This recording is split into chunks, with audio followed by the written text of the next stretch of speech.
The views and opinions expressed on any program are those of the producers and/or the persons appearing on the program, and do not necessarily reflect the views and opinions of FRC Media, Bristol Community College, or the City of Fall River.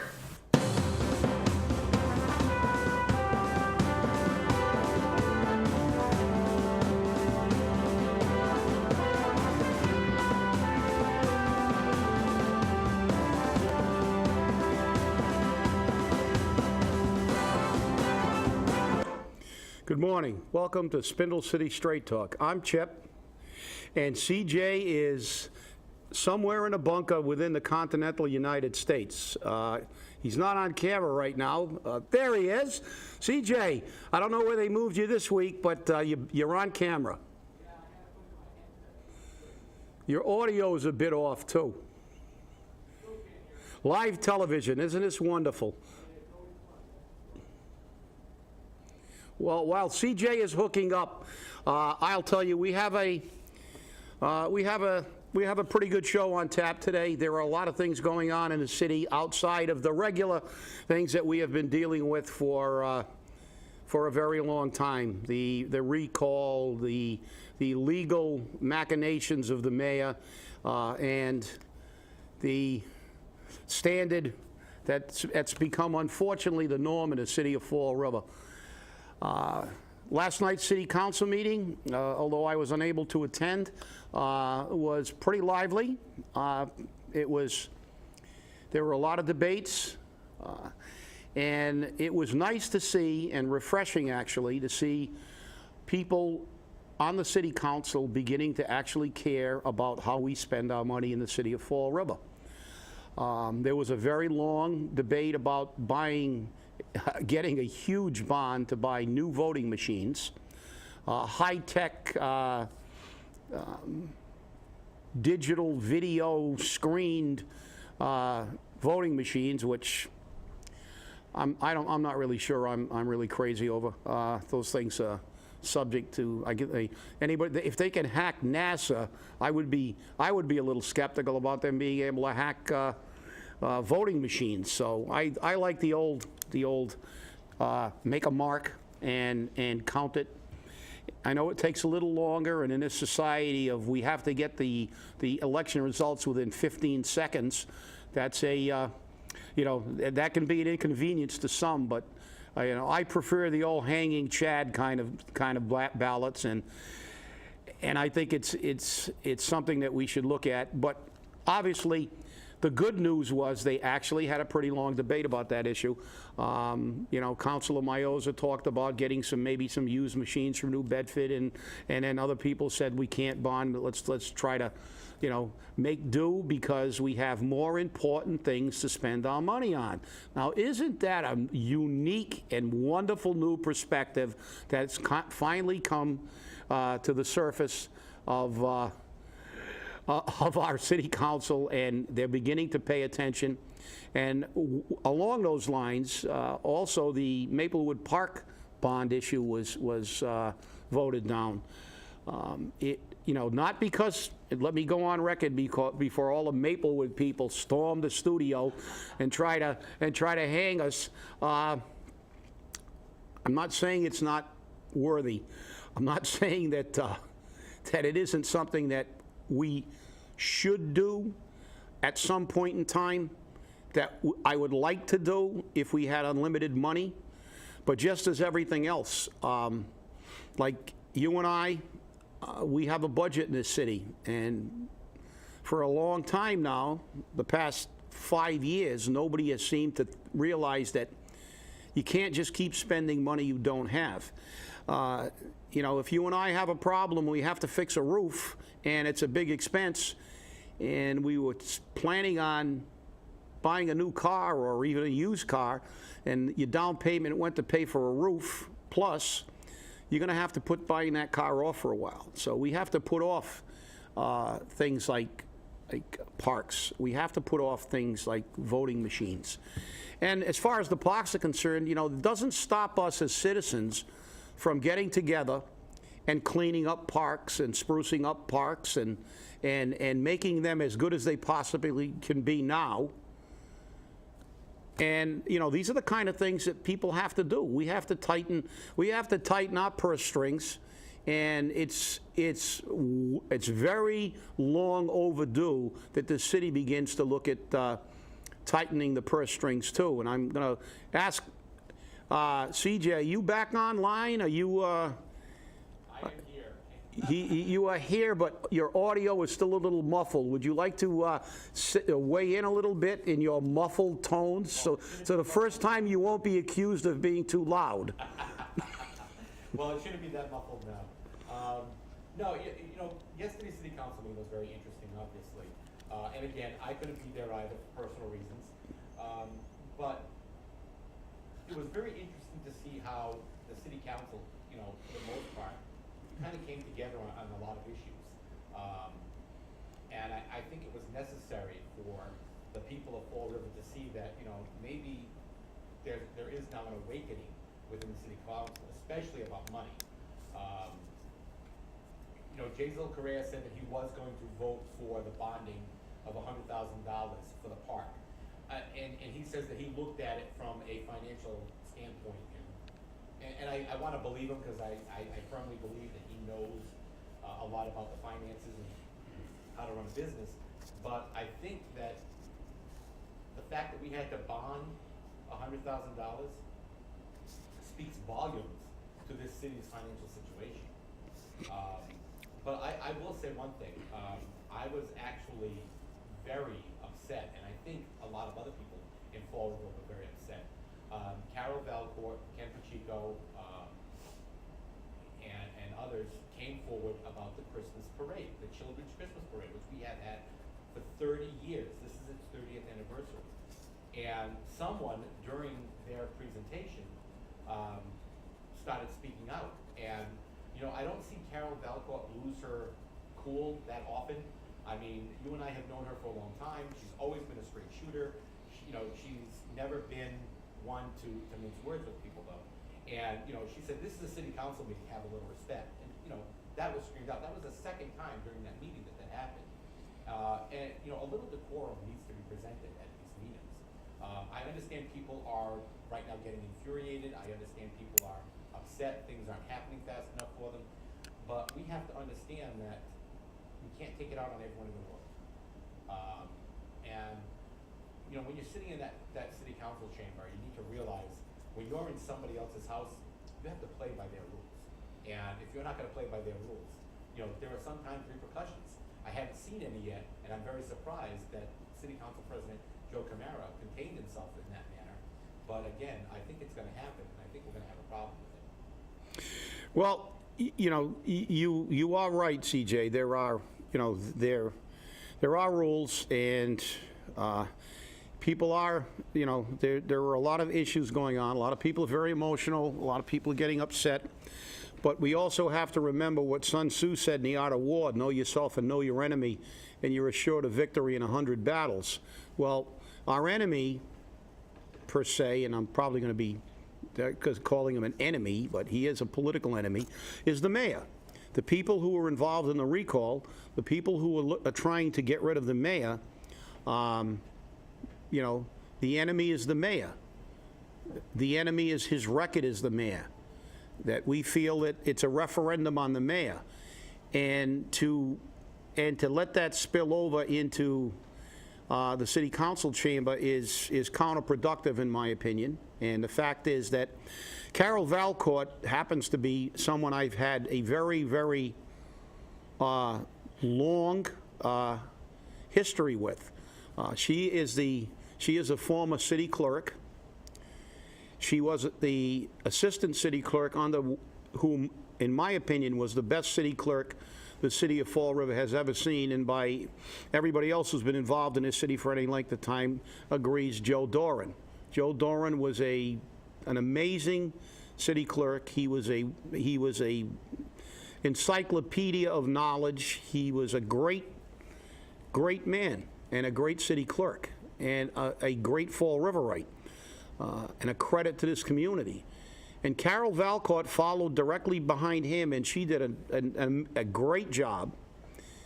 She's well respected in the community. She was talking about something that had absolutely no political overtones. It's a children's event, and you know, it deserved nothing more than respect and commendation for what they're doing, because you don't see a lot of people doing things, especially politicians, for children because children don't vote. The fact is that, you know, people who do these things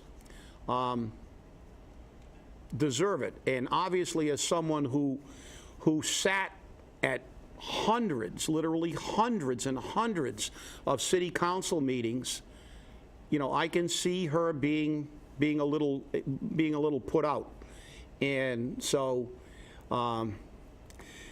she said what she said. It happened, and hopefully people are going to realize that, you know, as CJ said, when you play somebody else's game and playing in their ballpark, you have to abide by their rules, because, you know, the city council gives people more latitude because they understand that the government is the people, and sometimes people get out there, they get a little carried away, they get a little emotional, and they will give them far more latitude than anything else. I mean, if you go into a restaurant and conduct yourself the way some people have conducted themselves in front of the city council, you'd be thrown out of the restaurant, because they reserve the right to throw out any patron that's being disruptive. So, I mean, I think that they've gotten a lot of leeway, but the fact is, it doesn't do us any good. We're getting enough negative publicity from the mayor. The mayor is, you know, gone international with his, with the allegations against him, and whether he's guilty or not guilty is another issue. However, the last thing we need to do is people watching videos of the city council meeting and think it's a three-ring circus rather than a political meeting. It is not the House of Commons in Britain, although I may enjoy the way the House of Commons is run, but it is not the House of Commons. This is the United States, and there is supposed to be some form of decorum. But with that, I will get into the mayor again doing something that is not exactly accurate. I've been told that the mayor on his Facebook page and also on a city webpage, and CJ can comment on this, and your audio is still slightly muffled, by the way. The mayor put on his Facebook page about people who have been intimidated, or people who may have signed and the petition, and he wants everybody to call, and the fact is that I was called by a member of the news media, and was told very clearly that she followed up on that, and she called the mayor's attorney, and in fact, that entire thing and the implication that this was some vast kind of conspiracy or some vast undertaking, and there were a lot of people involved. This was initiated by one woman who called and said, "I heard that my name was on the petition and I didn't sign it." Well, number one, my issue is how come she heard? How did she manage to hear? Well, we've been trying to get information from the voter registration board for weeks now, and we can't get them to utter a sound to us, yet people have heard that their names are on petitions. So who outside the voting board has seen those petitions? That to me concerns me. So the fact is, if she is in fact on a petition and she wants to contend she didn't sign it, well, that's okay. It's easy enough to check. I just find it very interesting, Chip, because it's almost insulting that the city has determined that it's quite all right for us to not get any information, but all of a sudden people are coming out saying that they're on the petition, they never signed it, they were harassed, et cetera, et cetera. And the problem I have there is this: the mayor commented that his attorney's office, the paralegal that's taking these phone calls and emails, was inundated with phone calls and emails from people saying that they never signed. Well, if you're going to declare that your signature was forged before you've even seen it, or even if it's there, how do you know it was forged?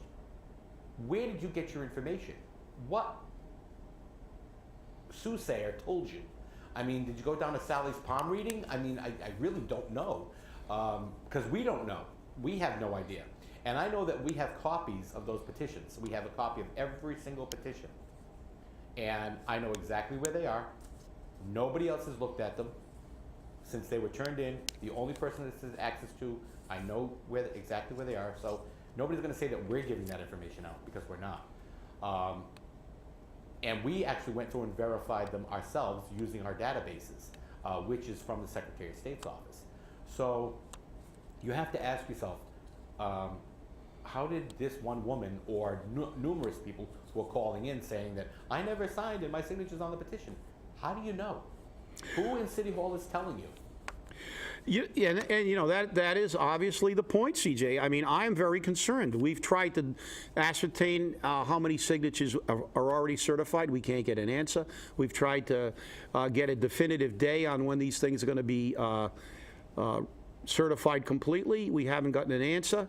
And apparently the mayor has a lot of answers, but he said that he doesn't have any communication. Yet he's already said to people that they're prepared to, as soon as they're certified, to immediately go into court and try to enjoin the process with some legal maneuvers. And then we talk about, as you said, about signatures. I mean, how would you know that your name is on a petition when I don't even, the only signatures that I know are on the petitions are the ones that I secured myself, and those are all personal friends of mine and people who I knew. And the signature takers were taking people's signatures out in public, and they signed, and if they have a complaint, there is an appeal process, and if they say somebody wrote their name, maybe we can use his handwriting analysis expert to see, in fact, if that is their signature. And then we can ask the question, have you been intimidated since this process began to now disavow your signing of the petition? Have you been threatened? You know, the mayor makes these statements, and we always have to wonder, he has all this information. Is it the same information that managed to convince him that his vehicle didn't have a dashboard? Is it the same one that then he changed and said the dashboard has a slope? And now we don't know what the dashboard is. But the fact is, the mayor is very quick to come out and make these broad brush allegations for political traction, because that's all it is. Because, you know, he's supposed to be a lawyer, and you're supposed to keep, you know, evidence as close to the vest as possible. But he does these things to do one thing, and that is to detract and distract the people from the issue, which is his performance as the mayor of City of Fall River. We're going to talk about signatures, how they were gotten, time limits, were they, you know, and every other totally irrelevant issue. The relevant issue is this statute was put there to allow the people to remove someone who is not doing a job that he was elected to do for the people. And that's the last thing that Mayor Flanagan wants anybody to do. That's look at his record. And you know what, Chip, it's very interesting, because you notice how the mayor has said they're going to file objections to the petitions, they're going to file objections to the signatures. And I always find it interesting how their legal maneuvers are, because I've read over the recall act several times. Nowhere in that recall act is there a provision to allow for objections to the petitions or the signatures. Now remember, when there wasn't anything in there about timeliness, we couldn't fall back. They said you can't fall back on the state law, so we can take all the time in the world we want to certify these signatures, which they've done. But because there's nothing in there about objections, they're falling back on the state law to file the objections. So you have to admit, you know, it's amazing how we're playing pick and choose here, and we're not getting anything or going anywhere with this. Yeah, you're right. I mean, you know, it's the old, you know, you can have your cake and eat it too syndrome. But while we're on the subject, apparently I was told someone called a radio talk show and said that they had heard, or they had construed from our last program, or maybe the program before, that because I was talking about the difficulty in raising money and things, that I was going to, basically back away from this thing because I felt it was unwinnable. Well, if you know me, I've never backed off from anything in my life. Everybody forgets that I initiated this a few years ago, and I just waited until we had more people involved, and we're trying it. And is it, so to clarify the record, nobody's going anywhere. Well, I'm in this till the end, and I'm in it to win it. And the fact is, but we have to be realistic, we have to be objective. Is it going to be difficult? Yes. Is it going to be difficult to get, a lot of money, which we may need? Yes, and we may not be able to. Will that make this endeavor a failure? Well, if you say if we don't get them recalled, it's a failure. I don't believe it's a failure in the broad context, because we got people engaged in the process. We registered voters. We've put his record under the light and under the microscope, so people now, we have revealed the true Will Flanagan, not the one that he promoted through advertisement and selfies and pictures, and the way he was very good at it. But people are beginning to look at not his pictures, but what he's actually done as the mayor. People are now examining him. The true Will Flanagan has been revealed. Will I be happy if we quote unquote realize that old philosophy that you can't beat City Hall, you can't fight City Hall? And that adage wasn't created because it doesn't mean you were right. It means that you don't have the money to get into these protracted legal battles with cities who use your own money to fight against you. Is it going to be easy? Under the best of circumstances, it wouldn't be easy. Because after all this legal gymnastics, if we get enough money to get through this entire process, we then have another epic undertaking. We have to try to get an electorate that historically has been totally apathetic, that have had low voter turnouts, to get up on a special day and go to a special election just to do this. And hopefully, by keeping this message in the forefront about what this mayor's done, we can continue to keep people engaged, and ultimately this will rise and fall on whether the people decide they're going to get up and vote and get out and vote.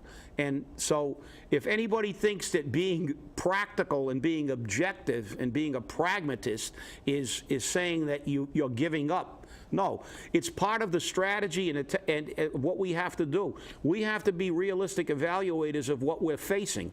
We can't go off on tangents and start ranting about everything.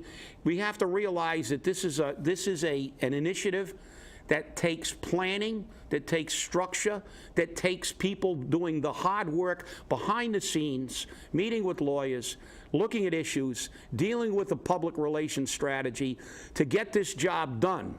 Not ranting and raving and wasting your time. This is a fact that this issue will rise and fall, not on all the people who did all the hard work, and I commend them on the recall, not on the people that are watching this show.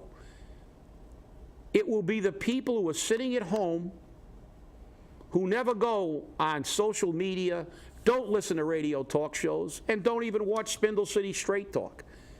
It will rise and fall as if we can get the message to those people to get up, get out, and vote. And that's what this ultimately will come down to. Chip, it's very interesting you say that, because, a lot of information keeps coming in to our newsroom, and we find out a lot of information. We received an email from Representative Alan Sylvia, which specifically said that this appearing on the November ballot with the general election for the state was left to the discretion of the Secretary of State. Had the signatures been certified prior to the primary, which they had plenty of time to do it, it would have been possible to get it on that ballot and save $60,000 of the city, because it would have just been printing another page. But again, that didn't happen. Now, why? We don't know. I mean, did it truly take elections this long to certify 5,500 signatures? I think we mentioned this in a previous show. It's something like 227 signatures a day to certify. So, I mean, how difficult is it to do? I mean, and that's if you want to take 20 days, remember that. It just seems to be a little foolish. And I'm not saying Liz didn't do the best job that she could probably do, but again, this law specifically is time sensitive. And knowing that, they should have been certified in a fashion. The fact that the City Elections Board refused to accept the help that the Secretary of State's office offered them to complete both the certification of signatures and the primary election speaks volumes to the people of Fall River, and especially to this reporter. It's very interesting to see where things may or may not have been. And we can make a lot of assumptions. And, you know, again, we don't like to assume around here. But we have to be very realistic that we can't always see what everyone else is doing or what position they're in and who puts them in that position, which is kind of sad. It really is. You know, it really hurts the whole process. And for the mayor to turn around and say already that he's ready to stop filing the objections and stop filing the legal cases when these signatures are certified also speaks volumes, in that the mayor is kind of saying, I already know you have the signatures, I know they're all certified, we're just putting the legal defense together. And the huge question that keeps coming up, and I've been asked this several times, not only by the people of Fall River, but by investigative branches of government, where did the $100,000 plus come to retain Attorney Reddington? And where did the money to retain the SHS law firm come from? Because it wasn't in his campaign accounts. So we now have to start questioning, and I think a lot of other people are, who's paying the legal bill and where's the money coming from? The mayor doesn't own any property that we know of. You know, he didn't hit the Powerball or the mass millions. So unless he's had a relative die recently and left him $1 million, I'm not sure where this money's coming from. And that's very questionable, and we have to ask ourselves. Well, maybe bonded it. No, I'm just being facetious. No, but as you said, CJ, you know, you know, when this is done and all is said and done, you know, the questions will never go away, because as you said, we can't assume things, but we can question things. That's, as reporters, as people who, you know, are trying to be, you know, factual when we say something is news rather than a commentary or a rumor, which we portray as that. There are going to be questions. The questions, there are also a question that and I know that you had conversations with the Secretary of State, and they offered help with the primary election, which would have freed up the election board to count those signatures in a more timely fashion. And there again, if that would have been done, it may have been done in a manner where they were prepared to be on a November ballot, and we would have not have to spend this $60,000 that the mayor is trying to say is, you know, why are we going to have this election? Why is this process taking so long? The fact is, are we wrapping up here? Wow. Yeah. Okay. We'll have to save that for Friday's show. Thanks for watching.